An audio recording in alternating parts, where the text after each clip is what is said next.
ตอนนี้ก็เดินทางมาฮอดระดับหนึ่งเห็นนกบักลายเนาะนกแอนเห็นบ่จับอยู่กบกัน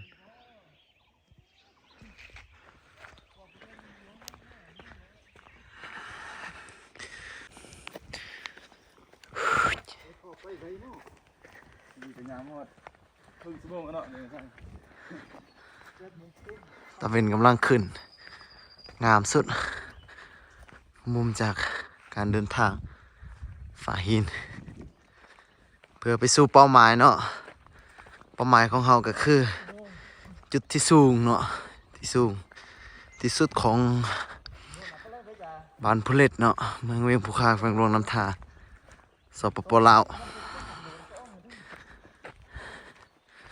สกี้cho theo cung phim như này cung perlek et i chiêuปุ๊บมาคนเยอรมันนี่จะได้คงอีเป็น2-3 ปีแต่ว่าหนันเรื่องภาษาของมู่คงกรุงอีet i chiêuปุ๊บน่ะเยอะเลยโอเคอย่าดอมเนาะเป้าหมายสกี้ก็คือยอดตาชมวิวที่เปลี่ยนที่สุดเนาะของกรุงประเล็กกันนี่ก็กำลังเดินทางขึ้นเล่นออกมาโยไปเมื่อยไปบายกล้องได้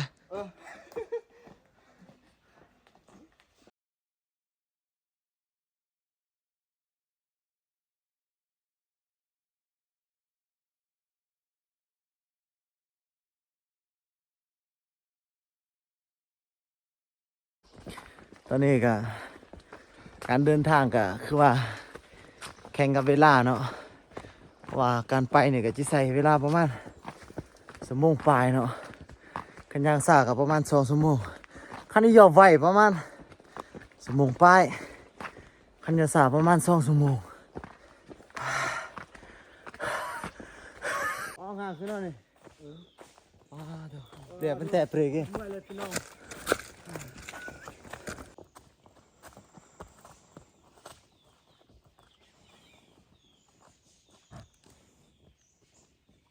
รับแถวจีตรติงอร์เนาะของเป้าหมายในการเดินทางข้างกีกับเพื่ออย่าเฮิบจุดที่จงที่สุดเนาะเพื่อชมวิวจากธรรมศาสตร์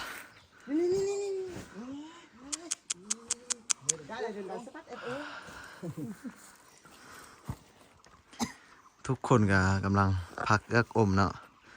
ก็พักผ่อนจากการเดินทางถ้ามิดก็จะเดินทางต่อจะเมื่อยฮักเมื่อยปะตั้งกี่หรือน้องมา10 ชั่วโมงเตรียมตัวได้เตรียมใจได้นะประเมินแต่เตรียมตัวก็เอากุ้งเลยกี่เลยเมื่อยนะซาลีเมื่อยเวทโอ้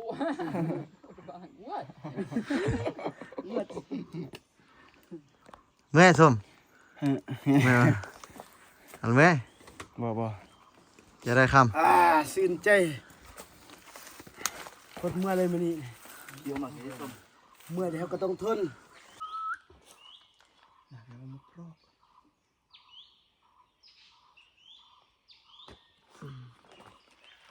วิว ถ้าท่านผู้ชมไปดู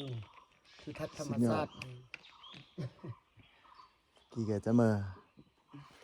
ฟ้าหินเมื่อกลางเนาะเป็นจุดที่ตื่นติงอดแล้วรถกี้ตัวนี้50%น้องแทบหมุนมกดอมแต่ละคนก็เตรจะเมื่อยนั่นเนาะแล้วแต่มือแหละอูก็น้องเมื่อยแต่โหจะเมื่อปรีแต่เมื่อนะความกุ้มมุ่นเราแต่มือกันนี่หมดนะตูดกันได้นะระห้างตุระห้างตาราบแต่โหจะเมื่อปรีมือหมกระห้างเนาะกันมาคุกตรูนว่าอุดมสมบูรณ์เนาะตะกี้น้องปลาว่าจะส้นหุกตะกี้จะมาปลามือปรีปลาสงวนเนาะของกุ้งอันกี้ก็เหมือนตึกนั้นนี่นะอยากไล่นะเพิ่นเดี๋ยวเอามามือเนาะเอามามือส่งเลยน้องเพื่อตะมือหน่อยอย่าเรือนี่มันก็ดูดเอาหมูดำเลี้ยงทำดูดอักมูกันนี่เลยอันกระลูกนี่ที่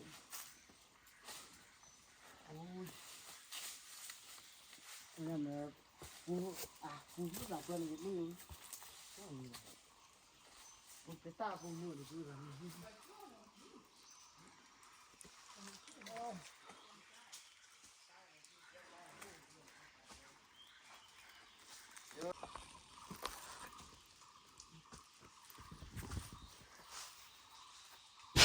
เฮ้ย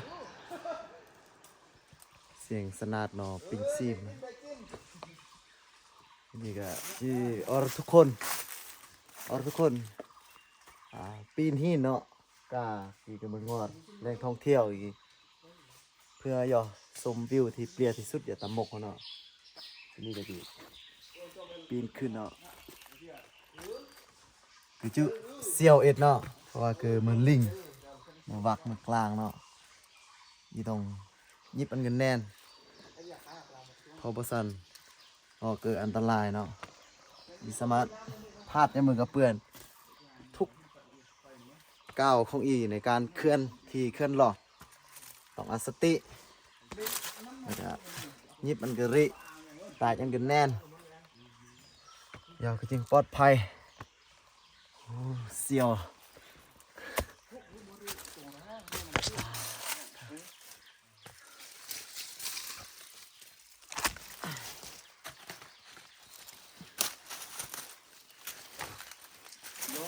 bukan konten pun naik bukan konten tu xuống này gió xét là nào un ít thay rồi cái nào ngộ lông social media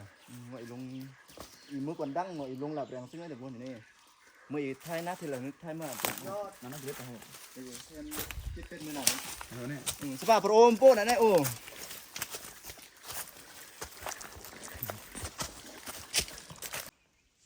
ระหว่างการเดินทางเนาะเพื่อไปหาจุดหมายของเราก็คือผู้ที่สูงที่สุดแล้วก็มาฮอดจุดนี้เนาะจะเป็นระหว่างทางแล้วก็ได้พบกับถ้ำเนาะจะเป็นถ้ำยูฟาฮีนเดี๋ยวนี้เราก็จิเข้าไปสำรวจว่ามันมีอย่างใด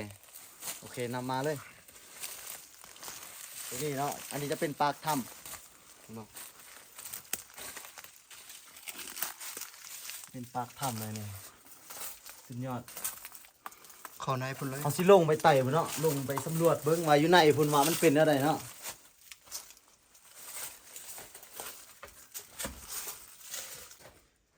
ตัวนี้ก็จะเป็นเข้าในถ้ำแล้วเดี๋ยวนี้นะก็สิเบิ่งเนาะว่ามันเป็นยังไงเป็นหินเนาะงา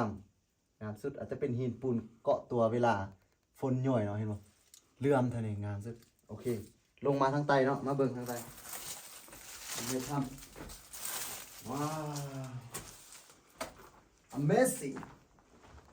โอ้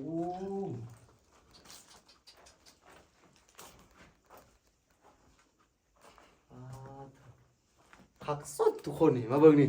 เห็นบ่เหลื่อมดีสุดเถอะสุดยอดนี่มาเบิ่งภายในสุดยอดงามสุดเนาะนี่จะเป็นหินปูนเกาะตัวเวลานำมันย่อยแล้วก็สะสมหลายปีเนาะหลายพันปีมันก็จะเป็นแบบนี้ตัวนี้เนาะเฮ้ยอยู่นี่มันเป็นหังเนาะอันนี้น่าจะเป็นหังนกเนาะหังนกอันนี้เห็นบ่น่าจะเป็นหังนกที่มันเข้ามาเฮ็ดที่พักของมันเนาะเพราะว่า อยู่ในถ้ำนี่มันปลอดภัยจากอันหนึ่งมาจะเป็นพวกภัยธรรมศาสตร์ก็คือฝนตกเนาะฟ้าลมพายุพวกนั้นเนาะอาจจะเฮ็ดหยังมันบ่ได้เพราะว่ามันเข้ามาเฮ็ดอยู่ในถ้ำนี่ตัวนี้จะเป็นหังสุดยอดว้าวทำงานสุดเดี๋ยวสิถ่ายหม้อๆให้เบิ่งเด้อดูอยู่นี่เบิ่งแม่เขื่อนแควสร้างนะเห็นบ่ถอยออกไปมันเบิ่งแม่ทุกคนสุดยอดมาทางนี้เนาะมามุมนี้โอ้โหมีแมงกระเบืออย่างงามสุดเดี๋ยวสิถ่ายให้เบิ่ง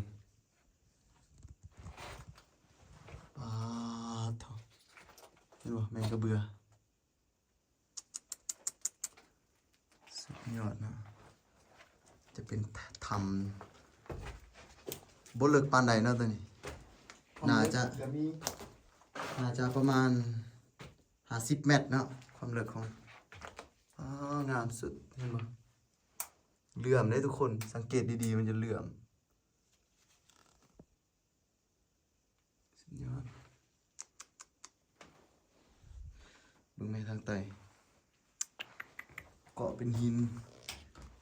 โถเห็นบ่ขอเบิ่งมันจะเป็นอะไรโอ้มันเป็นหินเบิ่งแม่เหลื่อมสุดยอด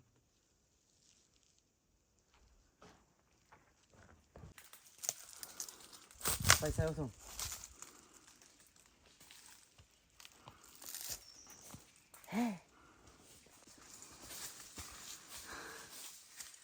เส้นทางเพื่อไปสู่จุดหมายเนาะก็เป็นอุปสรรคอย่างหนึ่งเนาะแต่ก็ท้าทายดี ปีนหินขึ้นมา สู้ไม่คนธรรมดาเลย เพื่อขึ้นไปหาจุดที่สูงที่สุด ต้องอดทนต้องแข็งแรงต้องมุ่งมั่น ต้องอยู่มาจนมาตลอดอยู่วะ กินดีกะใกล้จีรอด มันเป็นอะไร จุดหมายแล้วเนาะ มีคนนี้แต่รถกิ๊กห้า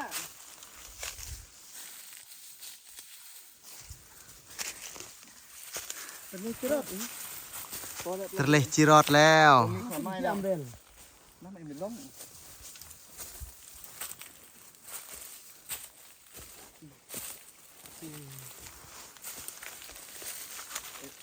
ทำจะเกิดมา ปาดเถอะใกล้ๆสีฮอดแล้วเด้อทุกคน จุดหมายเป้าหมายในมือนี่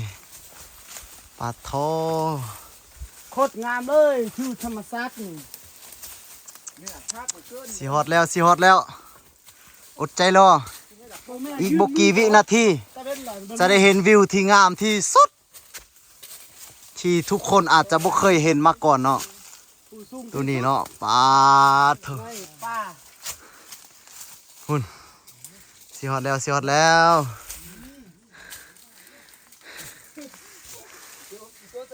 นี่นี่มันกุ้งมือนี่เตะตายมือนี่ ไปไปไปไปปาดเถอะ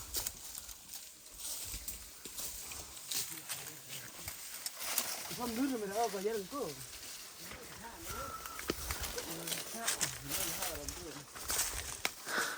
ในการเลี้ยงมาซ้อมน้ำตัวหนูนะ เปลี่ยนงานแต่เรากลางคุยกี้เนาะนี่ มีแต่กลางซื้อกลาง กลางเมื่อคุยกี้ยัง โอ้โอ้ กลางมือคือพวกมือมาหากลาง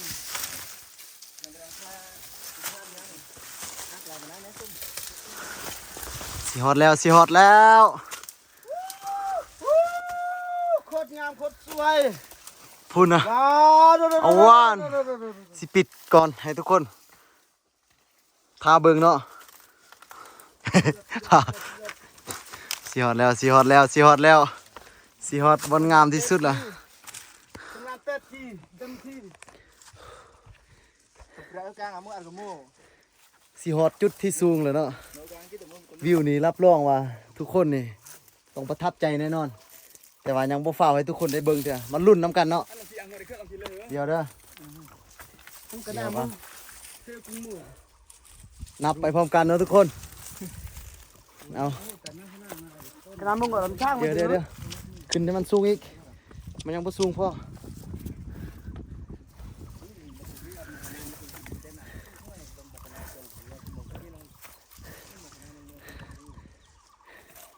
เตรียมเด้อทุกคนเด้อ เดี๋ยวสิปีน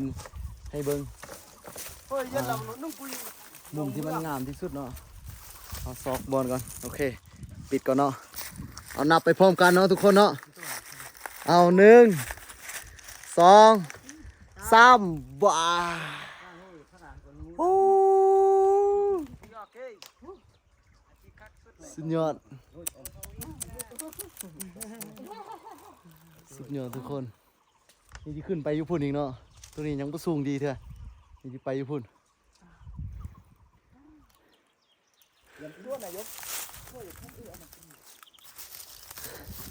จะเสียวหน่อยหนึ่งเนาะ นี่นะตอนนั้นนายลาจิรีนายอยู่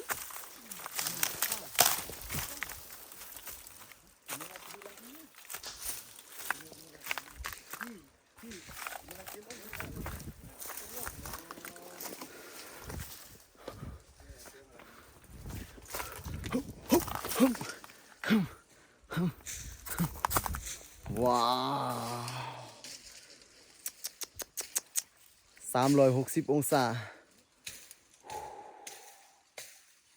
เอาอันพุ่นเป็นบ้านยังวะพุ่น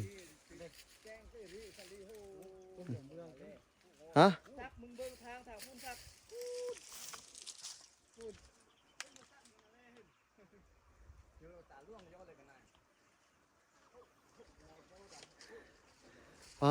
ทุกคนมาเบิ่งน้ำกันวิวสุดยอดว้าวคันมีโดรนนี่เอาโดรนยิงขึ้นไปนี่สุดยอดเลยทุกคนอยู่นี่กว่าสิมาฮอดนี่มันก็ไกลเติบเนาะประมาณ2 ชั่วโมงนี่เดินทางแล้วก็ภูมิใจเนาะเพราะว่าได้มาเห็นเนี่ยนี่ถือว่าสุดยอดวิวจากธรรมศาสตร์ว้าวสุดยอดอยากมานั่งโง่อยู่นี่โคตรสวยโคตรงามอีดี ธรรมศาสตร์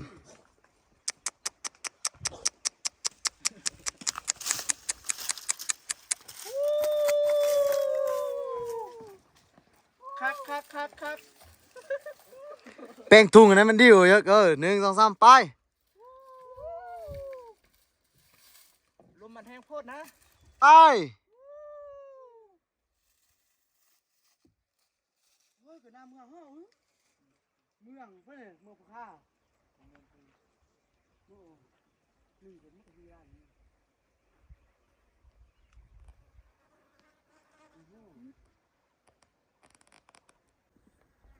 ท่านหมกคะแนนท่านเดียวนี่มีท้ายเป็นเลขตัวนี้เดี๋ยวนี้เป็นเลขรางซ่องนี่อันเดี๋ยวนี้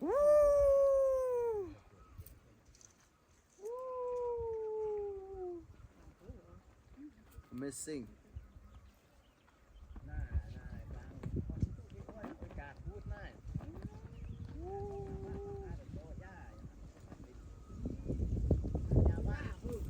อ๋อ โอเคอีลงติ๊กต็อกไม่ได้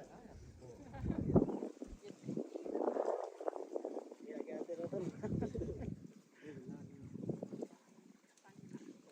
คนละที่ งอน จะได้ผู้บ่มีเงิน น้ำ อีรถเกียร์มือมากลางหมกจงงำกระมุยเรากลางหมกจงจงเลือบเรียงอะไรที่ธรรมชาติมึกเล่โลดเมื่อกลางหมกจงนี่ตั้งใหญ่กรุงผู้เล็ดเมืองเวียงภูคาแขวงหลวงน้ำท่า